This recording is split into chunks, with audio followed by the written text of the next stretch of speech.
کله چې سپینې واورې ویلې شي نو هر طرف ته شین مخمل خور شي.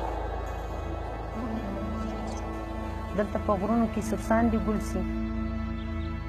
کله چې نوی سپرلی راشي دلته ټوله شنشوبې خوشبويي ورکوي. ټول چنارونه پاڼه پوسپڼه وي.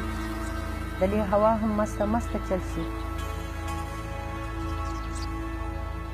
زړه کې جذبې و حوصلې ځوانې شي.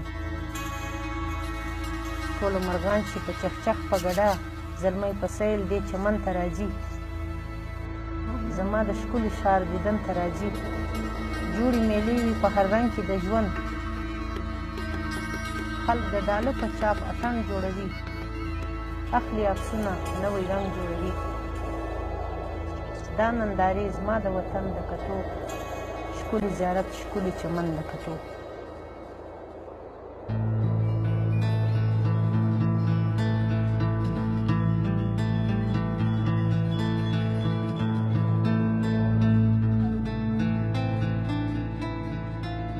بیا په دې وطن کې موږ تقریبا 6 میاشتې یا 7 میاشتې دلې تېروو. بیا دا وطن باندې واورې و بارانونه کېږي. موږ بیا له دې ځای شپکژو هرنایي شارګه پر دې علاقه باندې بیا موږ 4 میاشتې یا 5 میاشتې تېروو. بیا واپسې بیا دې وطن له راځو. په دې وطن کې موږ کوم ژوند تېروو د دې وطنه څخه چې موږ کومې فایدې اخلو. له جنوفره دا فایده اخلو. د مکان لرګی موږ له پکار راځي. د سوی لرګی موږ له پکار راځي. له دې څخه موږ دروازه جوړولی شو. له دې څخه چوکاټ جوړوي. د دې چې موږ بیج د اوبشتې استعمالوو د دوایي دپاره. د موږ چې غوښ خوښ بیا دا موږ په غوښ کې اچوو ویشو. د دې هغه نچوړ وباسو هغه په غوښ کې اچوو. د دې علاج دی پښتني علاج زموږ. دا په دوشا ګډوي بیا د ټوخي و د معدې دپاره د دې د بیج دوایي جوړوي. بیا مورۍ ده او دا د زکام د ځیګر د دوایي دپاره هم موږ په اوبو کې ویشو بیا یې وچڼو. دغه مابعد چې په دې علاقه کې کوم بوټی دی هغه اومه دی. اومان چې دي هغه هم دغه سره 12 میاشتې شوي. چا ژینه هیجې دغه نه راځي هلته راتګ شوي. هغه چې دی د سالنډي دپاره په ګولیو په دوایانو کې استعمالیږي. بیا د دې وطن فایده چې ده زموږ د مالداري ده چې دا مالداري موږ چراګاه کې کوو. بیا د دې وطن زموږ دپاره فایده دا ښه دي چې چیرې یو ځای اوبه وي یو خیزی وي موږ پر دې باندې باغات ولګوو. چرۍ پر ولګوو. سیب پر ولګوو. دا و موږ ته فایدې راکوي.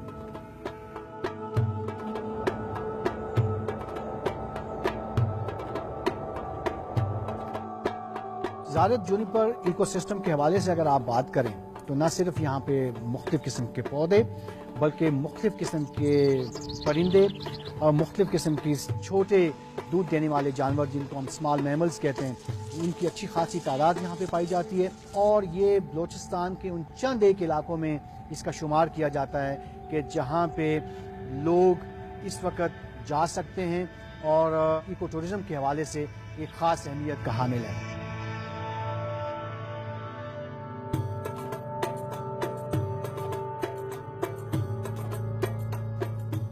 ज़ारत का Juniper forest का इलाका एक अहम इलाका है कि जहाँ पे किसी ज़माने में बहुत से मारखोल पाए जाते थे. लेकिन बदकिस्मती से उसके शिकार और जो उसका हैबिटेट है उसके ख़त्म होने की वजह से वो उसकी तादाद काफ़ी कम हो गई. बल्कि बाज़ जो बायोलॉजिस्ट हैं उन्होंने तो यहाँ तक कहना शुरू कर दिया कि शायद इसकी नस्ल ही यहाँ से ख़त्म हो चुकी है.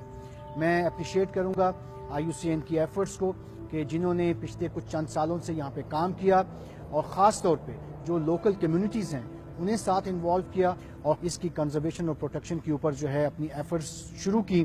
पिछले साल के सर्वे इस चीज़ के खमास हैं कि अगर ज़रा सी भी एफर्ट की जाए और ख़ास तौर पे कम्युनिटी को इसमें इन्वॉल्व किया जाए तो ये स्पीशी जिसका खात्मा हो रहा था उसकी रिवाइवल का मौका मिलेगा.